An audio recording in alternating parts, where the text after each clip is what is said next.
for Muslim friends in the audience, Ramadan Kareem. May you have a blessed fasting, one of the 5 rituals incumbent upon all of the 2 billion adherents to the faith of Islam. And Oman is in the center of this history and this jewel of the world. And Ramadan Kareem, may you have a blessed fasting. With regard to this particular program, it's going to be a visual delight and a cerebral massage.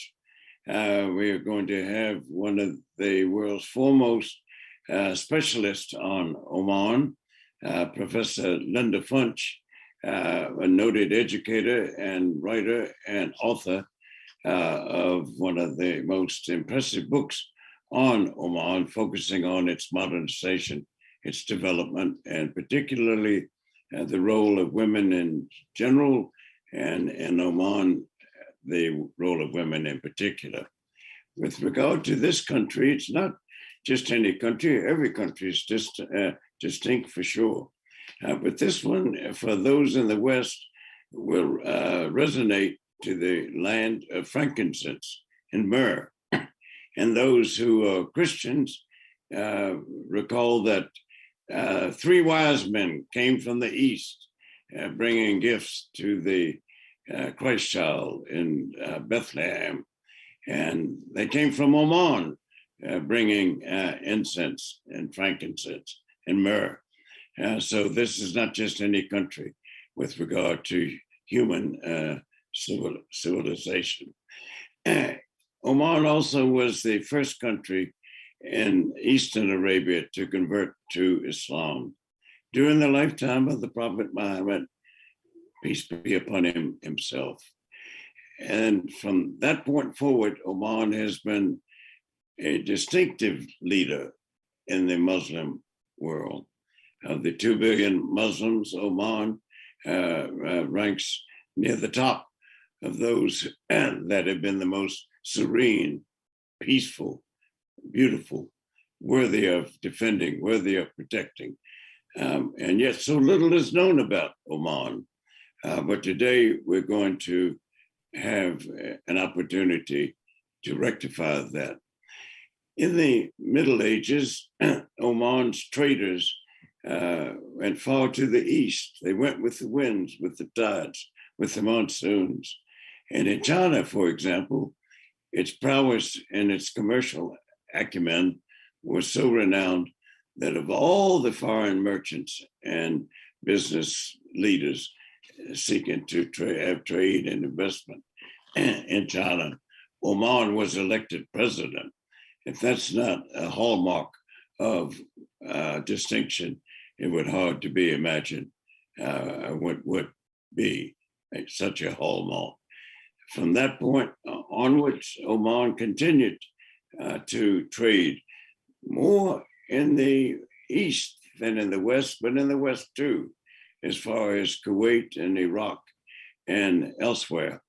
And indeed, East Africa, no other Arab country has had as extensive and intensive as a range and nature and extent of ties with East Africa as Oman has had there, particularly in Zanzibar and Pemba and Kenya and Uganda and all the way into the interior of Africa as far as the Congo. In more recent times, the Dutch appreciated Oman, as did the Portuguese. And after the Dutch and the Portuguese came the British. And from that period in Oman's history, you have a situation of unprecedented peace. But before the peace, unprecedented security. And before unprecedented peace, also stability. So Oman has been key in the minds of strategists and geopolitical leaders and statesmen since time immemorial, having to do with prosperity. And you cannot have prosperity without security, stability, and peace. In that regard, the British left an enduring overall positive imprint in Oman, leaving Oman to be a leader in the establishment of the 6-member nation Gulf Cooperation Council, established in May of 1981, which has been the most successful and efficient sub-regional Arab organization in contemporary Middle Eastern history. People don't know these things about Oman, and it's in part because of so little being published about the country. When I first went there in 1971, for example, there were no books ready to hand for one to study about its history, its culture, its society, its economics, its foreign relations with the United States, among others, which we'll come to shortly here. I have been to Oman since 1971, 53 times there. And it's like being in a university from which there's no possible university, but what a university to attend. And I look forward to continuing to visit. It's like being in a university from which, as I said, there's no possible graduation, or only on good days incompletes. And Professor Linda Funsch is one of those who's helping us to get fewer incompletes. Now, when I first went there was not one motel in the country, not one hotel in the country, not one pension in the country, not one bed and breakfast in the country. It's hard to believe, but I was able to live in the quarters of a hospital established by American medical missionaries who were teachers and trainers and educators as much as they were doctors and nurses. Since then, Oman has, through the likes of people like Abdulaziz bin Mohammed Al Rawas, who was the longest serving minister of information in the Islamic world, has built up book by book, book by book, book by book, so that Oman, if you can believe this, has more books written about its history and culture and society than all six of the other 7 Arab countries in Arabia and the Gulf. Only Yemen would come close to competing with the number of scholarly books about Arab people's history and culture. And so this is how far the country has come and from whence it came.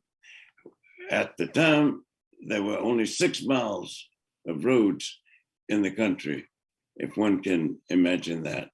It had diplomatic relations with only 3 nations, Pakistan, India, and Great Britain. The United States did not have relations with Oman officially, formally, diplomatically, until the 1970s.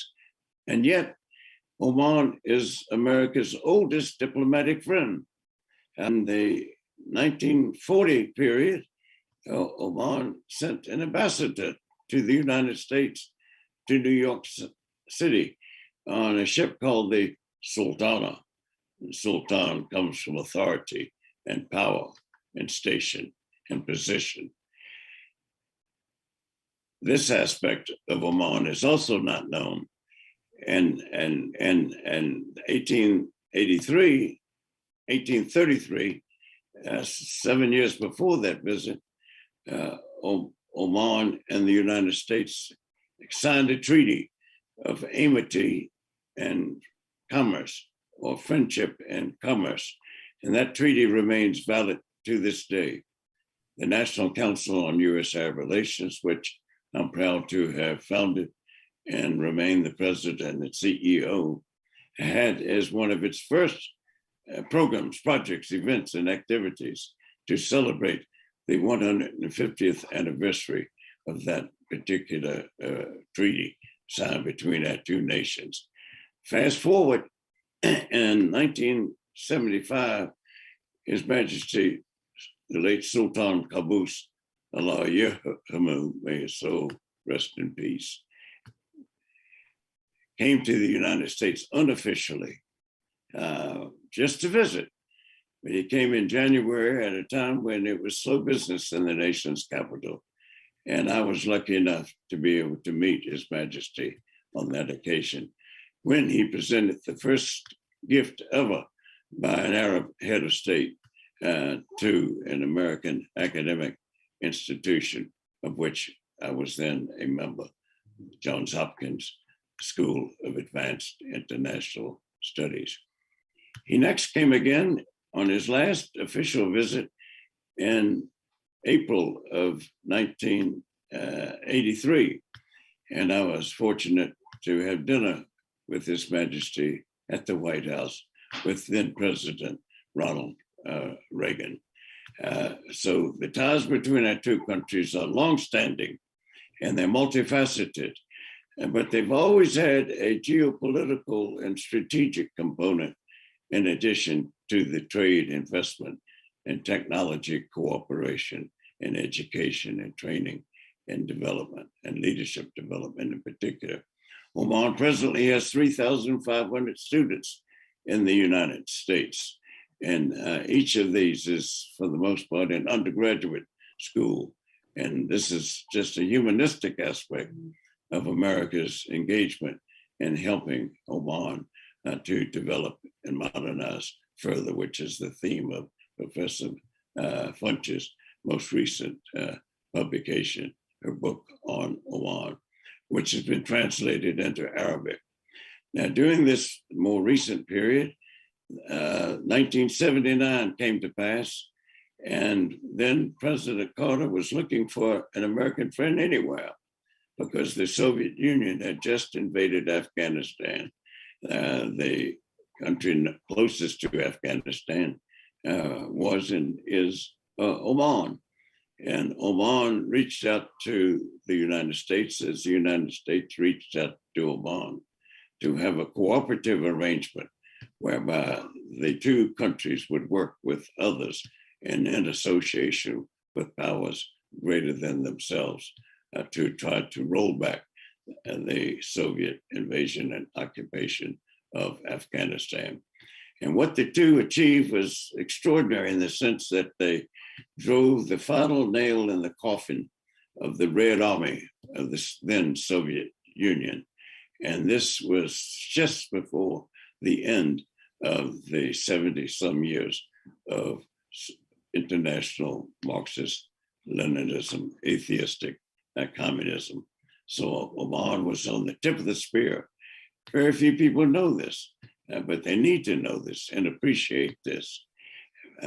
Forward beyond that, Oman was the president of the United Nations Security Council during the period in the 1990s when Iraq was sanctioned for having invaded and occupied Kuwait. And in this regard, Oman pushed harder than anyone and more effectively than anyone, and was able to achieve a unanimous vote in the United Nations Security Council to provide food and medicine and basic necessities to the people of Iraq who otherwise would have starved or been shriveled in terms of their nutrients and their health. So Oman has played these kinds of roles behind the scenes, and not least of which to mention is the former nuclear accord that 5 countries, the 5 permanent members of the United Nations Security Council, plus Germany, were able to sign with Iran to have that country forego any further movement towards nuclear weaponry. And what that did was gain us an additional decade of peace in the world's most vitally and strategically important region. These talks are now reopening, and Oman has a key role in this, once again, as it did before, as Oman has played a role in the civil conflict in Yemen. Indeed, the president's envoy, Tim Linda King's has been sent by President Biden to be heavily in Oman to work with between and amongst the warring parties to try to bring a peaceful settlement to that long-standing conflict in that glorious country, which is also so little known, but like Yemen, is of enormous importance to regional history, world history, and human civilization. Now, Oman has not been a major oil and gas producer, but it does have oil and gas. And its control of the Hormuz Strait, and we'll be showing you a map of the Hormuz Strait, this body of water between Oman and Iran, through which pass more than a quarter of all of the ships passing to the world's industrial energy markets to fuel their economies. And though oil and gas have a storied history in the United States, and many aspects of it are seen as negative, in part because some countries in the region, too many Americans think, are unnecessarily, unfairly endowed with this depletable resource. But mind us all that this particular commodity fuels and fires and drives the energies, the engines of all of the world's economies. So Oman has a vitally important role in that regard. And it's helped the United States in its own efforts, imperfect as all humanity's efforts are, to create, procreate, to protect and defend and secure and render more stable this particularly important region. America has no greater friend than Oman. And to say this is not boastful, it's factual. And we go back to the fact that Oman was awarded the International Peace Award in 1998, in October 15, 1998. The National Council was proud to stand with the Kennedy Center, the Harvard University, the US Air Force Academy, and others working with the Embassy of Oman then, and its diplomats, in particular, Salim al-Mashini and Ambassador al-Dhahab, behind the scenes, always behind the scenes, with the belief that one can achieve 10 times as many things if one allows others to take the credit than if one insists on taking credit oneself. And without further ado, letting you know that Oman was the primary runner and kingmaker and the formation of the Gulf Cooperation Council in 1981. I was privileged to be present at the last meeting before the GCC was founded, and to have been invited to every single ministerial and heads of state meeting of the 6 Gulf Cooperation Council countries, namely Kuwait, Bahrain, Qatar, Saudi Arabia, the United Arab Emirates, and Oman. Has so much to do with the external aspect of Oman's importance, and which people know so little about. So we need to build today our information and our insight, and those two build on our knowledge, and those 3 build on our understanding. And the road to their understanding has to do with empathy, has to do with education, has to do with experience, and has to do with analysis. And Professor Linda Funsch is going to help us understand the domestic components of these dynamics.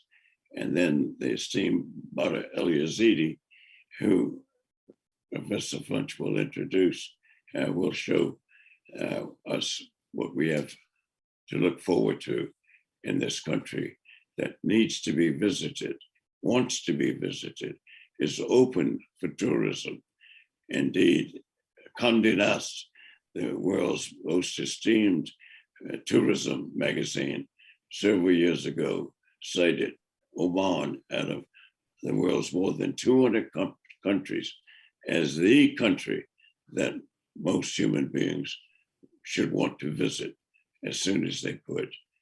And if they're fortunate to be on the schedule of Badar Al Yazeedi, the president and founder of Panorama Tours in the Sultanate of Oman. Professor Funsch, the floor is yours. Thank you, Dr. Anthony, for such a generous introduction, and to the National Council on U.S.-Arab Relations for inviting me today to speak about the Sultanate of Oman, which, based on my experience, is truly the jewel of Arabia. Your remarks have been extremely valuable in setting the stage for this very important program today. I am honored to share the stage with you, Dr. Anthony, albeit virtually, and to also say hello and greet my good friend Badar Al Yazeedi, whose company I have enjoyed throughout countless journeys in Oman. For many years, both of you have generously shared valuable information and rich insights about this fascinating country. As teachers from whom I have learned a great deal, I thank you both. I had the good fortune to have been introduced to the Sultanate many decades ago, during the infancy of its modern renaissance. From this vantage point, I feel privileged to have witnessed its remarkable transformation toward modernization and development. Today, it gives me great pleasure to share my perspectives with our distinguished audience and to highlight the story of Oman. This is a dramatic and compelling narrative. It is a hidden gem, a land of ancient lore, natural beauty, and extraordinary achievement. Oman is truly one of the good news stories to have emerged from the Middle East in decades. Oman is little known in the West and poorly understood even in its own region. As a lifelong student of the Middle East, I find this to be particularly unfortunate, as Oman's cultural diversity, tradition of inclusion, and record of moderation might well serve as a model for peaceful coexistence in a world torn apart by division. Dr. Anthony has pointed out the importance of Oman's location, and indeed, the location of Oman has informed its history to a considerable extent. It lies on the southeastern coast of the Arabian Peninsula, along one of the world's most important commercial trade routes in both ancient and modern times. Calling to mind the maxim, geography is destiny, Oman's location on the littoral of the Sea of Oman, the Arabian Sea, and the Indian Ocean beyond, has largely shaped its history and influenced its culture. Today, Omani sovereignty extends in the north throughout the region of Musandam, overseeing the vitally important Strait of Hormuz. As the gateway to the Persian Gulf, the waters of this strait represent a critical choke point in international commerce today. At its southern frontier, it shares a border with Yemen. Historically, Omani sailors and navigators plied the seas aboard their iconic dhows. Their fame spread to the farthest reaches of the known world, including China. The legendary Sinbad of Arabian Nights fame is said to have hailed from the coastal city of Sahar. Oman's history of maritime trade and interaction with peoples from all corners of the world has shaped its worldview, the worldview of its people, whose acceptance of others and hospitality towards strangers is legendary. For Omanis throughout the ages, the sea has truly been its window to the world. Diversity is apparent everywhere in Oman, from its dramatic and picturesque terrain to its flora and fauna to its people. With 1,100 miles of coastline, the Sultanate is home to pristine stretches of white sandy beaches, dramatic fjords, a vast array of colorful birds, sea creatures, and exotic wildlife. Endless stretches of desert, including the eastern entrance to the famous Rub al-Khali, or empty quarter, immortalized by such European travelers as Wilfrid Thesiger, form vast mountains of undulating reddish-brown sand, whose breathtaking contours and burnt colors assume different shapes and hues throughout the day. Throughout the north and south of Oman, a series of impressive rocky mountain ranges, boasting deep canyons, endless caves, and dramatic peaks, rising 10,000 feet above sea level, defy the average armchair traveler's image of Arabia. Today, these imposing formations of nature are accessible by way of a modern system of roads and highways, new within the last 50 years of Oman's unprecedented program of modernization.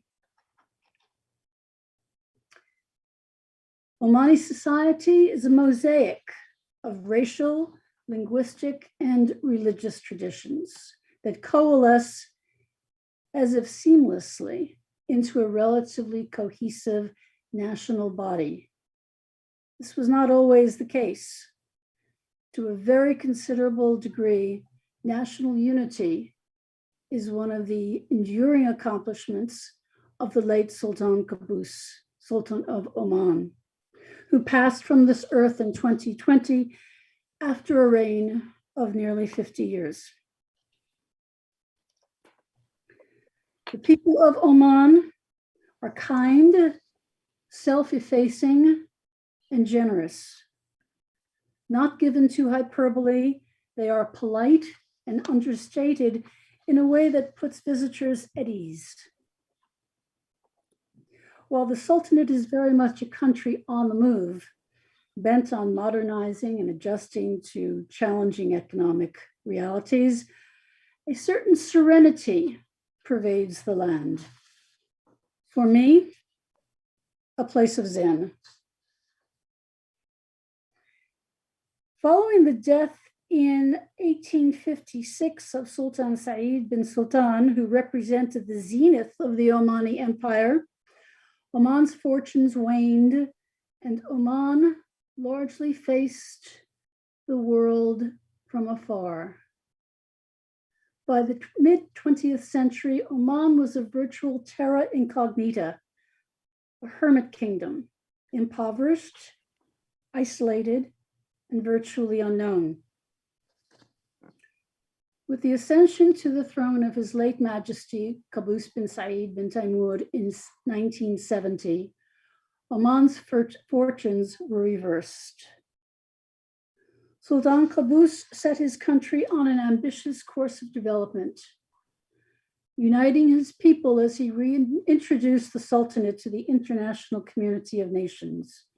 Inspiration from Oman's unique heritage to forge a path toward modernization that was culturally authentic. Respect for tradition is central to the Sultanate's achievements as a truly modern state that knows where it's been, knows what it is, and knows where it's going.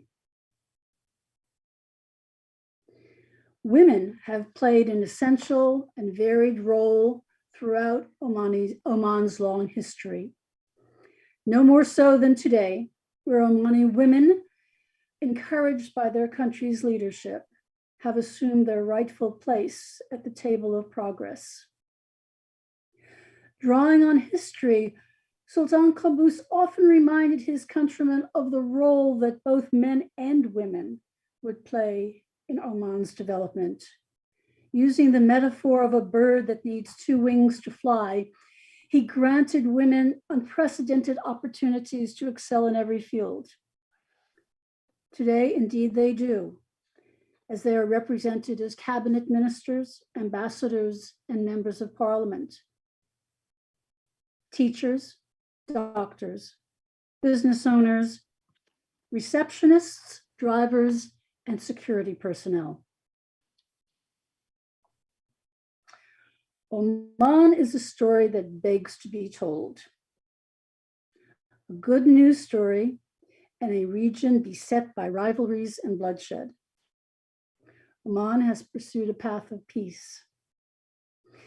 It is an experience that I wish all to enjoy. In this context, it gives me great pleasure to turn the floor to my good friend Badar Al Yazeedi, who will take us to Oman through his very special lens. Badar? Well, Dr. Anthony, thank you very much for the introduction, and many thanks for the National Council for allowing me this opportunity to share some of the beauty of Oman with you today. And thank you, Professor Linda, for introducing me. And thanks for everyone as well who is joining us today. I hope you are all staying safe during this pandemic. So I'm having 71 slides over here that goes throughout the whole country. And due to the time, I'm going to get into them as fast as I can, just to save the time. So we will start with the location of Oman. So this will be the first slide. It will be a quick run through the fact sheet of the country, the location of Oman. Oman, it's the oldest independent country in the Arab world with a population of 4.5 million. That's a very low population comparing with its area or its size, which is 309,500 kilometers square, which is almost equal to the size of Great Britain, if you would like. It's an oil and gas country, so 64% of the national income is actually from oil and gas. Here's the national flag of Oman, and the national emblem, which is the silver dagger in the middle of two crossed swords.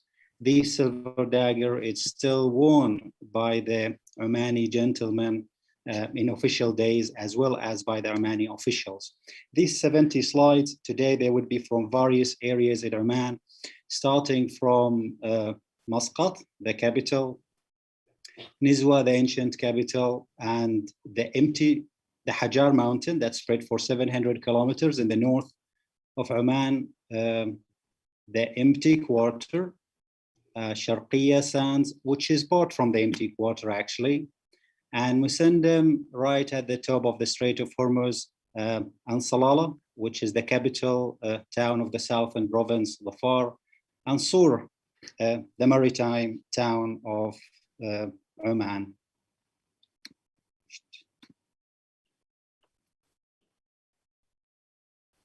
Sorry for that. I think there is something. Stop.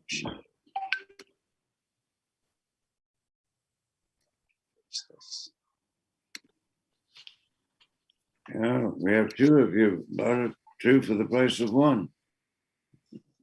Well, I'm trying to get the slides working back again.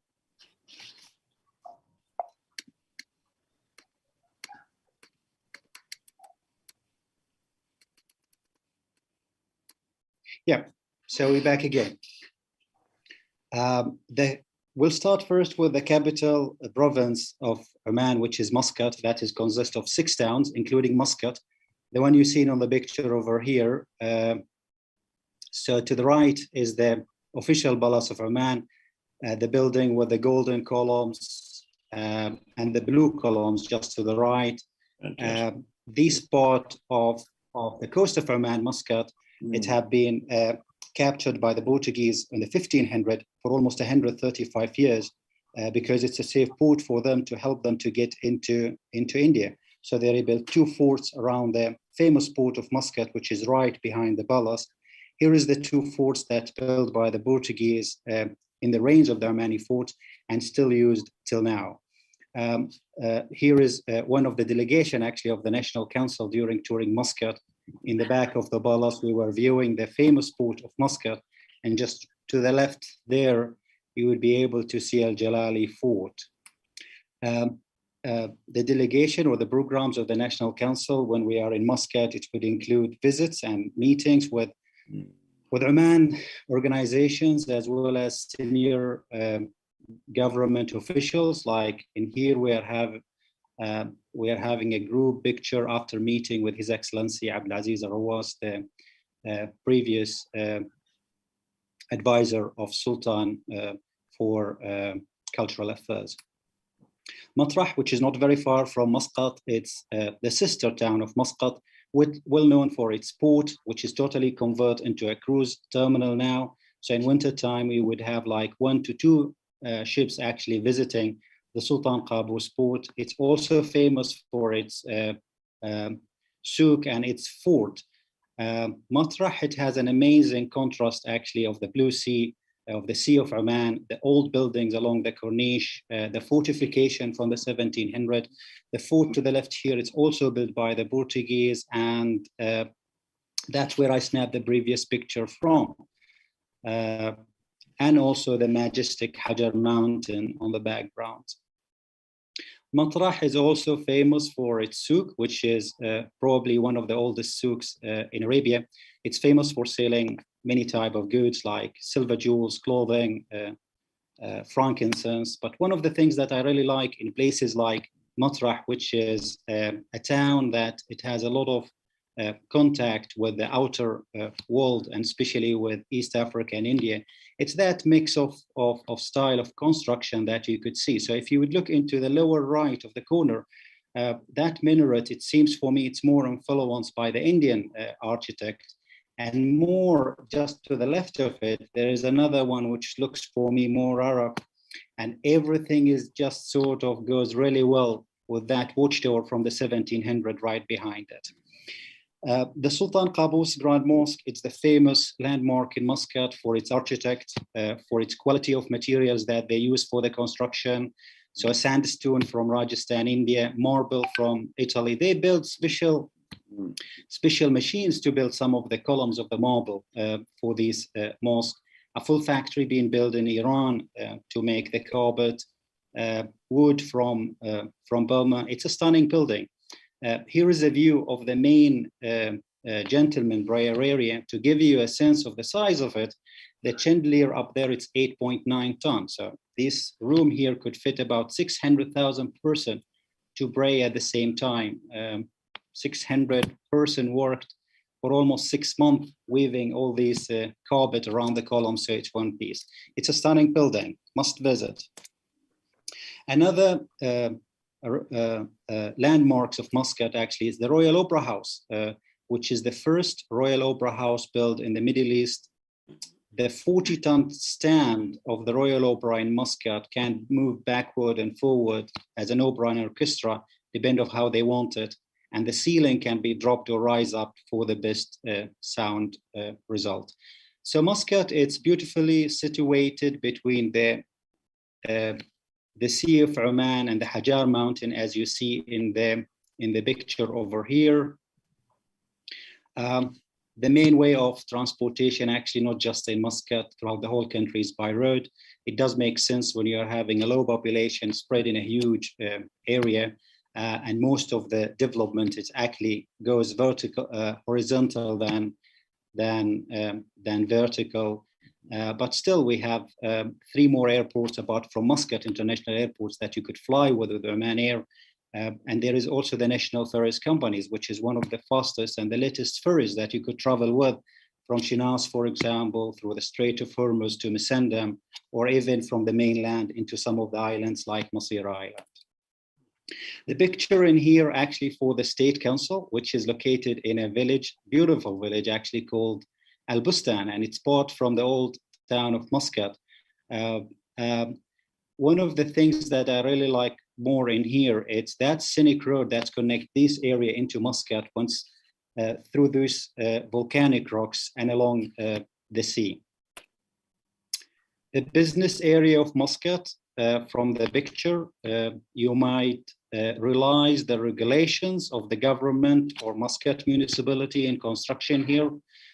So there is limits for the heights, limits or regulations for the heights, regulations also for the colors and the designs. The building right to the left, the creamy building, is the Ministry of Commerce and Trading. So those regulations by the government are there to protect this style of architect for the town. Everything in Muscat really well goes together in a nice harmony.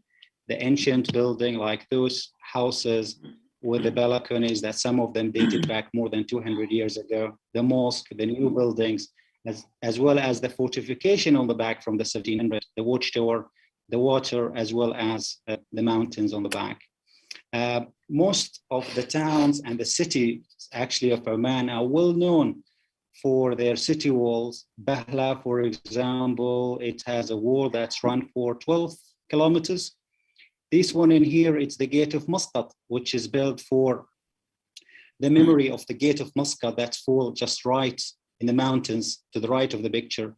And it has a gallery inside it that shows pictures of Oman in the past and now. But from the picture, you could see the amount of work done by Muscat municipality to keep the town beautiful and tight, the amount of greenery and flowers they're growing. So just imagine the amount of efforts they would need to keep them, especially in summer when the temperature rise for above than 50 degrees. In a country that's actually a desert, so it has a limited sources of water. This is the road that's connecting Muscat to Matrah. And one of the very interesting landmarks along the Corniche is actually that tower, the white one, the frankincense burner. It's huge compared with the frankincense burner. That was the gift of the Indian government to Oman when we were celebrating the 25th National Day. It's built on the shape of a frankincense burner, especially those silver frankincense burners that are unique to Oman. The next slides will be for driving through various topographies in Oman to show you how the topography really varies in Oman during any trip in the country. The road in here is actually for Muscat. From Muscat, that the road, the highway that's run from Muscat to Nizwa, the ancient capital of Oman, at the foothill of the Omani mountains that rise for 2,000 meters, as you've seen in here. In some areas, they would even go higher than that, to 3,000 meters. That's almost just under 10,000 feet. An amazing road network in the country will maintain, like this one in here. The road would run through those rugged mountains and climb up to 2,000 meters. So just like imagine the amount of engineering, the amount of money that the government would spend to keep those roads. Actually, when I was putting those slides, I just remember that I'm keeping up with this amount of construction for the roads because I'm missing 2 more highways that just opened in the country. Amazing roads, even in what is like this one here. But the very interesting about this wadi, actually, it's the sedimentary rocks that rise for more than 1 kilometer, recording 1 kilometer of the geological history of Oman, of the entire of our planet Earth for almost millions of years. This is one of the geological features in Oman that really makes Oman a paradise for the geologists. Challenging driving through the rolling sandy dunes of Sharqiya sands or the empty quarter is must when you are visiting Oman. An amazing stunning roads through the mountains of Oman, whether the Hajar Mountains in Masandam or the one in the central of Oman or in the Dhafar Mountains on the south, like in here. In this picture, it's very interesting because it's lead into a secret beach down there. Not all the time it will be open, but the very interesting thing also that the Royal Office for Environmental Conservation recently, they just announced that they found a clue that the Arabian leopards are living actually in those mountains here. We know that there is a group of them living on the eastern mountains of the far, and we knew that there might be some over here, but that was the first evidence that they found for another group of the Arabian leopards that actually living in those cliffs over here. Nizwa, the ancient capital of Oman, it's one of the most important visits in any programs actually to the country. It's the ancient capital of Oman. So the picture is for the old center of Nizwa, the circular tower that it has 24 canals to shoot 360 degrees around the oasis of Nizwa to secure it. And that you have the city wall, which is just to the left lower of the corner, and the gate that's the entrance of the souk. So the city wall actually run around the oasis, the souk, the neighborhoods of the people, and also some of the oases till it's connected to the fort from the back of it, from the castle, which was the government on the 1700. The mosque, it's the second largest mosque now in Nizwa, because they built another mosque, which is bigger than this one here in Nizwa. Behind all of these buildings, actually, it will be the oasis of Nizwa, a massive oasis of date gardens that still irrigated by a falaj, a water irrigation system, which is a UNESCO falaj. In the back of everything, it's the Omanophyolite rocks, which is volcanic rocks, very interesting rocks, not because just they are important to keep the underground water. So that's one of the reasons why you found most of the oases in Oman actually around those mountains, but also because there is some type of those rocks that could absorb the CO2 and release the oxygen. Maybe not in the degree the trees doing, but it's worthwhile studying. So NASA have done some researches about those rocks with the Sultan Qaboos University, but not in these mountains here.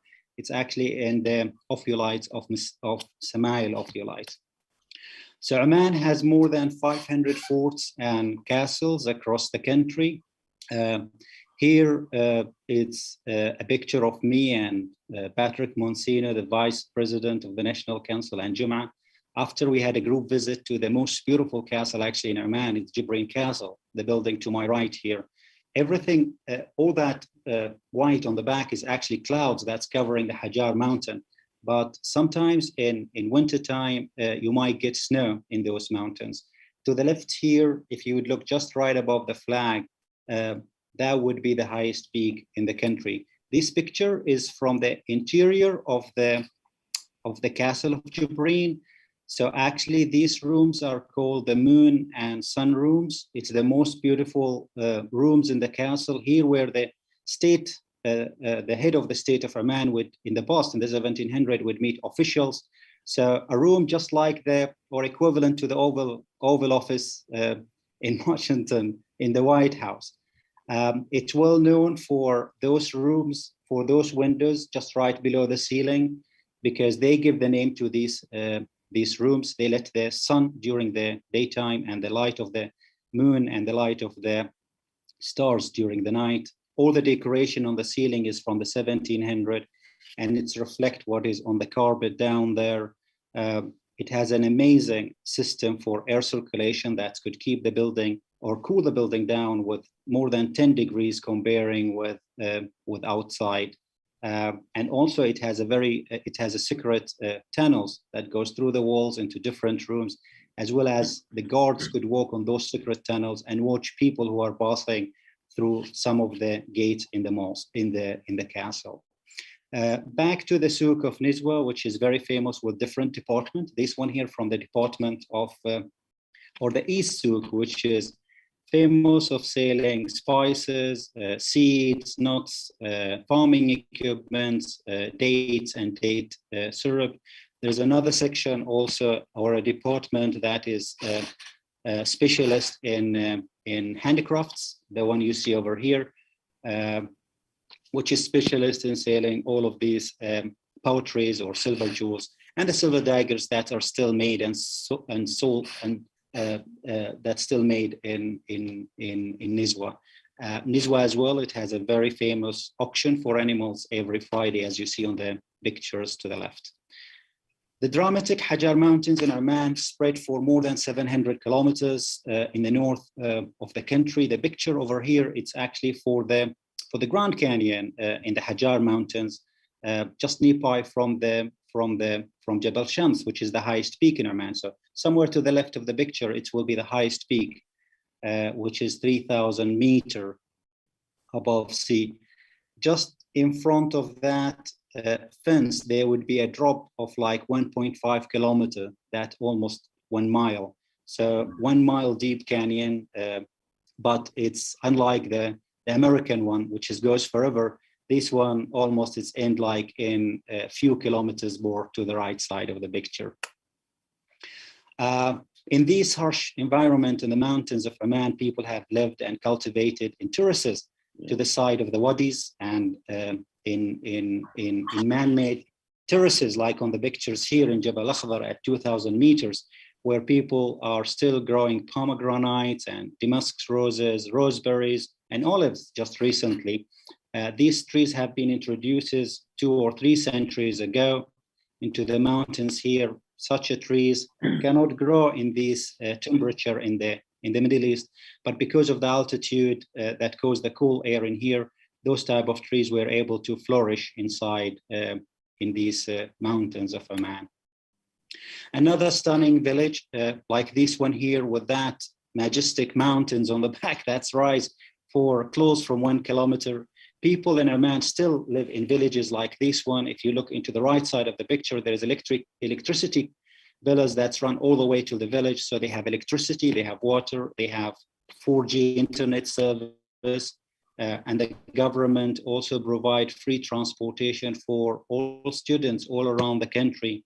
In a town or in a village like this one here, the government would be running 4x4s to pick the students from home to the school and bring them back. So they lived here because there is a spring on the back that's made a stream and a nice waterfalls actually when it's get closer from the village. That water is used to irrigate all those gardens. These dead gardens in here, they look as they are random, but not. Actually, they are grown in a terraces by those people and they own them individually. So below those trees, there would be a lot of other gardens of mangoes and bananas. This is the most beautiful picture from my point of view as a photographer, because I like the change of the contrast of those terraces each time I will pass here, because each time they would have a different crops growing on those terraces, as well as I like the rock where they build those houses. It was just right. It's just like a pyramid. They built all the houses around. They limited the access to the buildings. They stick all the buildings together. It became just like one solid castle. And just right on the top, they have their watchtower. Wadis or the valleys are very famous in Oman. They are very rich ecological systems that have water inside them, pools like this one here. Red Bull, just a few years ago, they have done the world competition for cliff diving in here, because some of those pools are more than 9 meters depth with this crystal water. They flow sometimes and make waterfalls. Wadis like this one here would contain a lot of farms in terraces from date palms with banana gardens and mango orchards. Water from these pools will be channeled into channels like those ones here that we call falaj. It's the traditional irrigation system, the water traditional irrigation system in most of the country that's still used to irrigate most of the gardens in Oman. And it's flow with the gravity. But what happened in places where actually there is no water on the surface, no springs or no streams in there, the people would know that on the hills nearby of them, there is water. So if you may look to the lower cross sections over here, they would know that in those hills there is water. So they would drill a water well that they would call it the mother well or the mother of the falaj. It would give them all the information they need about the level of the water underground. So if it's higher from the demand area, which is just to the right, then if they drill horizontally, the water would flow into the village. So they would start drilling a horizontal tunnel, as you've seen on the upper cross section, but very carefully, because they want like a gradual slope, so the water won't weather the system in the future, and that they would keep doing this hard work, making water wells every time, every like 5 meters or 6 meters, to help them to clear all the stuff that they would cut with the very basic tools, and also to help them to breathe. It's helped them also in the future to maintain the falaj. So it's a very unique system that's required a lot of knowledge, especially when we know that those falages have been drilled thousands of years ago and with the basic equipment. So the falaj, when would flow from these water wells to the demand area, which could be sometimes more than 10 kilometers, then they would need a system again to share it, because it's a communal effort. And here it's come their knowledge that they built of finding the time using the stars, the Milky Way galaxy, when it's moving, from the sunrise, from where they rise till they set, as well as they use the sun movement to find the time to help them to share the falaj. All of that make those falages are very unique and very unique to Oman. So 5 falages in Oman actually listed in the World Heritage Sites out of thousands of falages that's still running in the country, and they still use them till now to irrigate most of the oases and the trees that you would visit in wadis or even in deserts. Oman is desert country, so an average of less than 10 milliliters of rain in most of the country. That's not including Salalah, because it has a different story. The empty quarter desert, as you see on the picture over here, it's the largest continuous sea sand in the world, with the highest walled sandy dunes, as you see on the picture over here. So if you may consider the vehicle of Panorama travels just right at the base of the dune as a scale for that massive sandy dune right on the back. The deserts in Oman also contain hotels or tourist camps, as you've seen on the pictures here.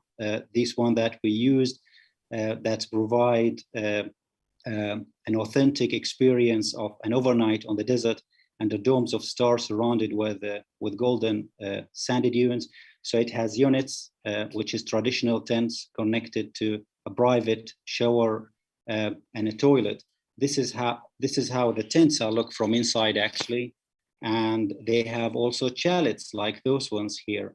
They are made out of the palm reeds, chalets or huts that most of the people have calling them. They call them in here. The desert also, it has an amazing skies. Just before Ramadan started, I was in a trip to the empty quarter with one friend to keep the social distance, and we slept just on the top of the dunes, looking to us. We were chatting, and in less than 10 minutes, we were able to identify more than 20 satellites moving. That's how clear it could be in the desert, because you got no light pollutions there. So many activities that we do when we are visiting the deserts, like sunset camel trips and sunrise camel trips, as well as visit Bedouins and learn about their life on the desert. And sometimes we attend camel races like this one in here, which is very popular in this part of the world. The north part of Oman by the Strait of Hormuz is totally a different story because of its fjords, like you see on the picture here. Dr. Anthony, when we were just like viewing the fjord of Najd over here, Musandam, it's well known for these fjords. Some they call it the Norway of the Gulf, because Norway does have fjords like those ones here. Apart from the fjords in Musandam, are actually the mountains are exposed to the surface with no green cover. In this harsh environment, the people still living in isolated villages in here, and they adopted skills to help them to live in the past, in fishing, or in the way they build their homestones, or even in harvesting the rainwater in in water tanks at the top of the mountains, that they would use it to do some agriculture on the mountains, and the moisture at the top of the mountain would help to keep those trees or planets that they grow going for weeks without any shower. Masandam, it's also well known for the sea trips that they would do in those majestic fjords, like you've seen on the picture here, which I really like, of the change of the colors inside these fjords from the morning toward the sun, toward the sunset. During one of the trips of the National Council, we visited Kumzar, which is the northmost village in the country. So we had a tour around the village, and then we met these young kids in there, and they had some fun with us, practicing their English that they learn in the school on us. So Kumzar, it's the northmost village in Oman, right at the Omani side of the Strait of Hormuz. So behind me, where I'm taking the picture, it will be the Gulf, and 35 kilometers, that's the width of the Gulf. There will be the Republic Islamic of Iran in the other side. Salalah in the south of the country is again a totally different story, a different ecosystem than the rest of the country because of the monsoon, which is locally known as the Kharif, that turns Salalah into a paradise, a green paradise, actually. So a light rain that would cool the temperature down, it would fill the springs, and the springs would flow to form a waterfalls. That's what makes Salalah a very famous summer holiday destinations for most of the Gulf families. And here, when the temperatures rise for more than 50 degrees Celsius in the rest of Arabia. It's really amazing to see pictures like those ones here in the middle of Arabia, especially in middle of summer, to give you just a sense of the height of the middle waterfall. If you just concentrate on the waterfall down there where it's meet the ground and form that lake, there is a couple standing over there. That's all that to give you a sense of how high is that waterfall.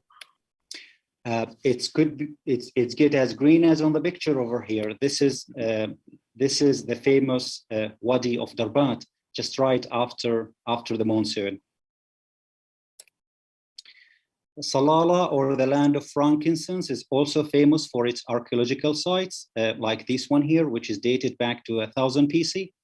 The picture, it's not for the whole site. Actually, it's only for the main mosque of the site. Those cities, once they were running on their economy, was totally run on by the frankincense, as well as they used to export other things like Arabian horses, but the frankincense was sort of the main income that's run the economy of those towns. One of the experts who actually worked in here, he told me they were doing some work once at the shallow water, and they found some pieces of wood as well as jars that are well sealed with seeds inside them. So these wood actually belong to Portuguese ships, and they built in Latin America. So they sail across the Atlantic, and then when they invaded the coast of Oman on their route to India, they have a battle with those people. So some of those ships actually they sank there. The next slide will be about hotels in Oman. Oman has a world-class hotels. The picture is for the Crown Plaza Resort in Salalah that we mainly use with most of our visits down to Salalah. This is the seafront of the Crown Plaza. The coconut trees are actually native to Salalah because of its tropical weather. So they grow two types of coconuts in Salalah. The Condor Nest travel magazine just recently have ranked Salalah beaches among the world's best beaches. World-class hotels nest at the peaks of the Omani mountains, like Anantara Jabal Akhdar here, which is beautifully set at this cliff here, 2,000 meters above the sea level. The view in here for the infinity pool of Anantara, which is overlooking the ancient terraces of Jabal Akhdar that we've seen in the earlier slides. The platform, it's well known as as Princess Diana platform, because that once she stood to watch the sunset, as well as the ancient terraces somewhere to the right of the image. Al Bustan Palace Hotel, it's the leading hotel in the country, managed by Ritz-Carlton, well known for its royal luxury, for its 1 kilometer private beach, as well as its gorgeous lobby. Sur, the maritime town of Oman, where they still, actually till now, build in the port of Sur, the wooden ships. The port was really important for the people, so they secure it with a lot of fortification, 2 forts either side, as well as watchtowers above the rocks in here, and the lighthouse that's actually direct the ships into the port, which is the lagoon. So their natural lagoon, actually, they are using it as a port. So still in Sur are building boats like those ones. The maritime history actually in Oman is really deep. In ports like those ones here, the Omanis have traveled into every corner of this planet. In a ship like this one, they arrived in China in 1750, as you see on this drawing, in this paint over here. The emperor of China was so impressed with those new merchants in his empire, and he called one of those merchants as the general of the good manners. He made him as a general governor over all the expats who are allowed to trade with his country from all Asia. Twice, he appointed an Omani as a general governor.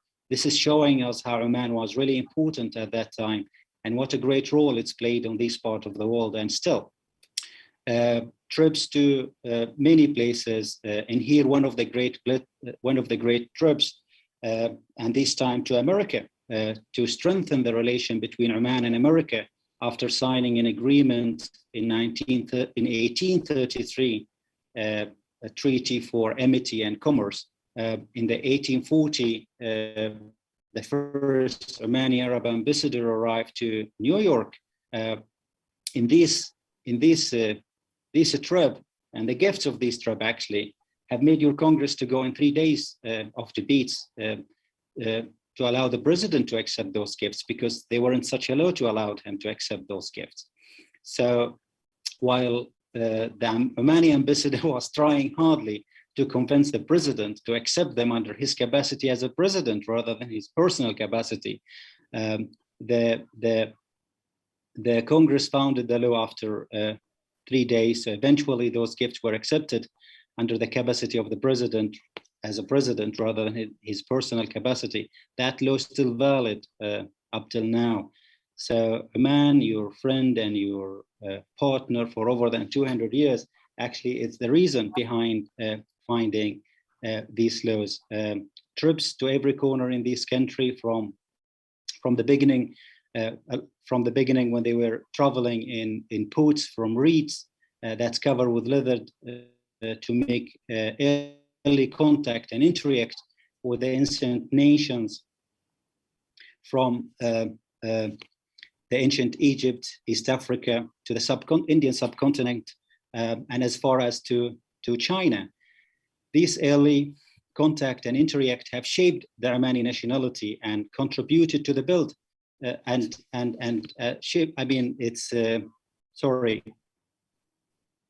it's shaped the Omani nationality, and which is contributed to the build of the modern sultanate. That's what happened when you are fasting for the whole day. So, and it shaped the Omani nationality and enriched the Omani culture that's contributed to the build of the modern sultanate that we really know it now, with its solid foundations of its foreign policies, of not interfering in others' business, nor not accepting others to interfere in Oman internal business. A neutral country that is friends to all and enemy to none. Always call for peace and always call for resolving international conflicts in peaceful means. As Dr. Anthony said in his introduction before, in the 1998, the Sultan Qaboos was awarded with the International Peace Award. In the picture here, it's the previous minister responsible of foreign affairs, His Excellency Yusuf bin Alawi, is receiving this award from President Carter in behalf of His Majesty Sultan Qaboos. May his soul rest on peace. To the right, in the right lower corner of the picture is Dr. Anthony, the CEO of the National Council, next to President Carter during the ceremony.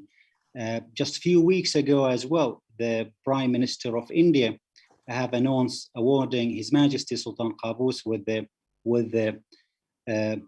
the Gandhi Award for Peace, recognizing the remarkable work of Sultan Qaboos and Oman for 5 decades under his leadership in sustaining the international peace, which definitely ensures it would continue under the leadership of His Majesty Sultan Haytham bin Tariq.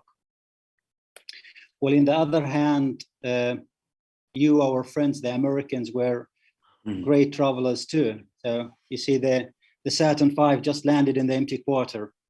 So you made the most incredible journey throughout the human history to set the first footprint for human in the moon. And soon you will be back to the moon with SpaceX, and soon to Mars in 2020, in 2023. Can Oman compete with those destinations? I made a comparison between these natures in the moon and in Mars with the similar ones in Oman. I'm sure Elon Musk would argue with that, but here we go. So the pictures to the left actually for the empty quarter in Mars, which is named after the empty quarter in Arabia over here.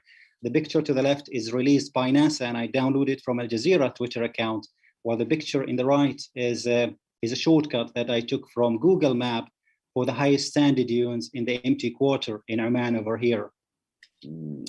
So those pictures are not in Mars, neither not in the moon. Actually, they are in the far desert during a simulation for the life in Mars by the European Space Agency just a few years ago. Before Ramadan, I get used to do my mountain hiking just nearby from my village in here. So I recorded this video, which also you could consider it as tracking the trail of Perseverance rover in Mars. Here you go.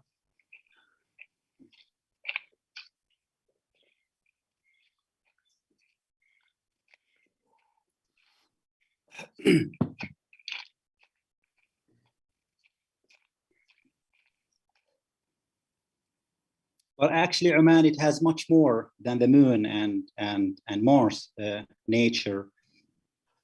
You will be immersed in a journey through time in Oman forts and souks.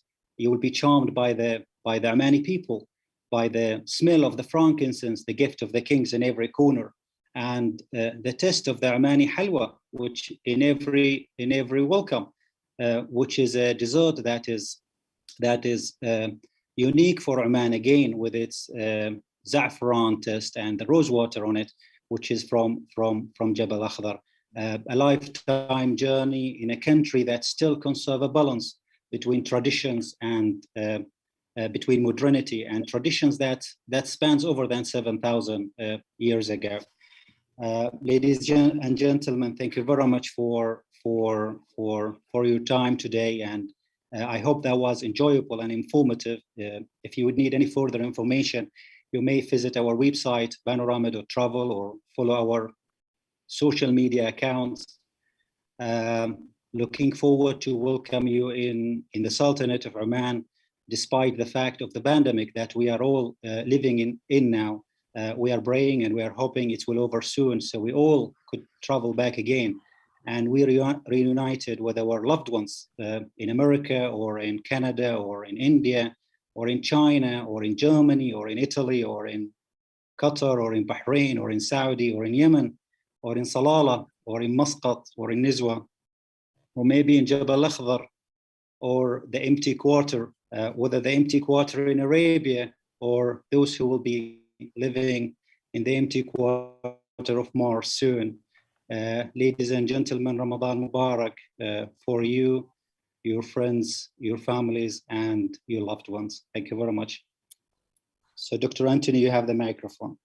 Wow. No, I'll ask Professor Funsch if she has any final remarks, and I'll try to make a few. Thank Professor you. Funsch.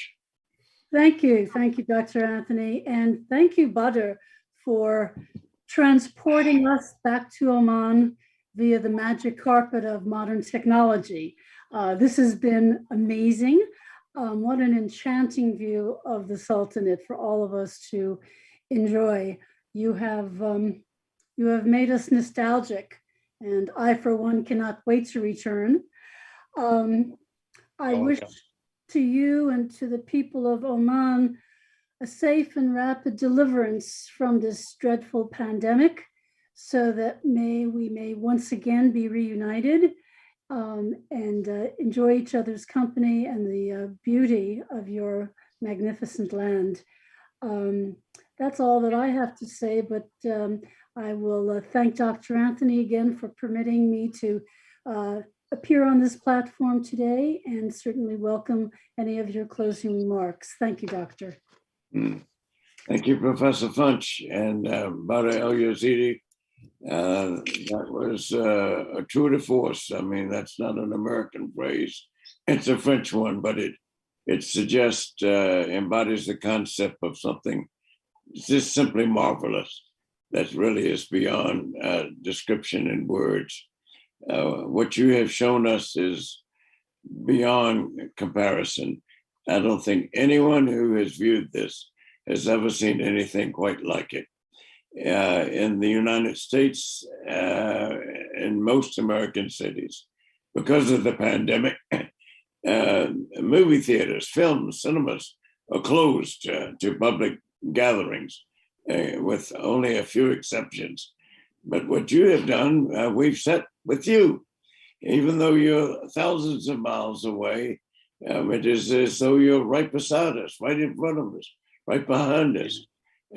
So there can be social distancing and physical distancing, but not yet, thank God, Almighty, has not yet emotional distancing or visual distancing. You have brought us this close to beauty and history and culture and history as one can imagine with the benefit of technology. A word or two about Oman's head of state, Sultan Haitham bin Tariq bin Said bin Taimur Al Busaid. He has succeeded the late Sultan Qaboos, Allah Yerhamu, may his soul rest in peace.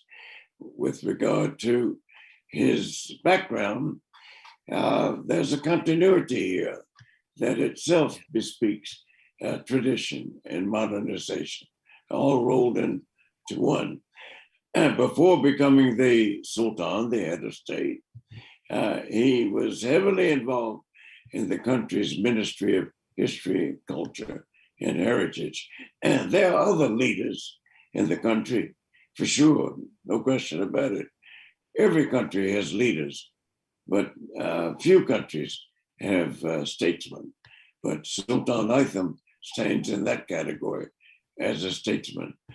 He is the one that was in the shadows with all of these publications being produced to help the world and help the Omani people themselves learn more about this extraordinary country that is unparalleled among the 22 Arab countries, among the 28 Middle Eastern countries, and unparalleled among the 57 members of the organization of it, the Islamic Organization of Islamic Cooperation, the world's highest organization for those adherents of the Islamic faith.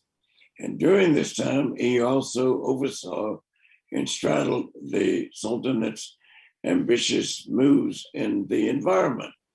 At the time, many people wondered, I was not one of them, but I was aware of many of them who questioned the priorities of the country's leaders in placing so much emphasis on cleanliness, on the environment, on water, on clean air, on beauty, on architecture, on the heights of buildings, and the laterality or the horizontality of buildings. No one can go to Oman and be there for more than 15 minutes without oohing and awing at the architecture, at the white buildings, which catch the glare and the beauty of the sun and reflect the blue azure waters of the sea. And Oman fronts several seas, the Gulf, Persian Gulf, if you want to refer to it that way, or the Arabian Gulf, the Arabian Sea, the Indian Ocean. It also confronts a different kind of an ocean of sand with regard to the world's largest desert, which is 2 times the size of this American state of Texas. And during this presentation, at the very end of it, Syed Badar Al Yazeedi made reference to the principle of non-interference in the domestic affairs of other countries. This is a United Nations principle, and that Oman adheres to as much, if not more, than any other country on the planet. It is unfortunately not always a principle to which the United States adheres in practice. And because it does not adhere to this, that is to say, because the United States has quite often insisted on meddling in the domestic affairs of other people's societies, this is one of the reasons for the antagonism that many people on the planet feel towards the United States. It's an unnecessary antagonism.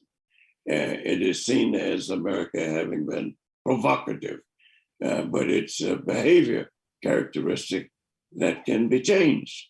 And if one just but follows Oman's example of not interfering in the domestic affairs, the internal dynamics of other people's livelihoods, then imagine what a different world it would be in terms of how people, the planet over, perceive the United States and its citizens and its leaders.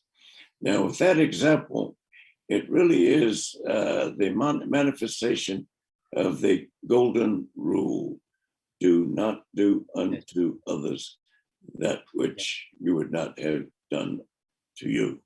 And the United Nations has embedded this.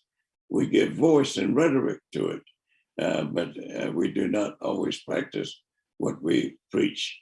And you can ponder this with Oman being an example as to why obtained, warranted the world's first international peace award presented to an Arab head of state. Now, if one can take this further, there are Nobel Prizes for peace. One can make the case that in the 10-year Lebanese civil war from 1975 to actually 1989, the hospital at the American University of Beirut never closed. And even though the price of oil and gas went sky high, and Lebanon has no oil, has no gas, but Lebanese ambulance drivers came to the rescue whenever there was a need. And in the same vein, Oman led the United Nations Security Council to a unanimous vote, which is rare in the United Nations Security Council, to provide essential food, medicines, and basic life necessities to the Iraqi people who were being sanctioned by, first and foremost, the United States. Now, if there were a Nobel Prize for peace for a country, it's hard for me to imagine another country that would be more qualified and ranking at the top of the list for such a prize, the Nobel Prize for Peace, going to the Sultanate of Oman. When I met with His Majesty last, on March the 13th, 1999, we talked about peace in this context.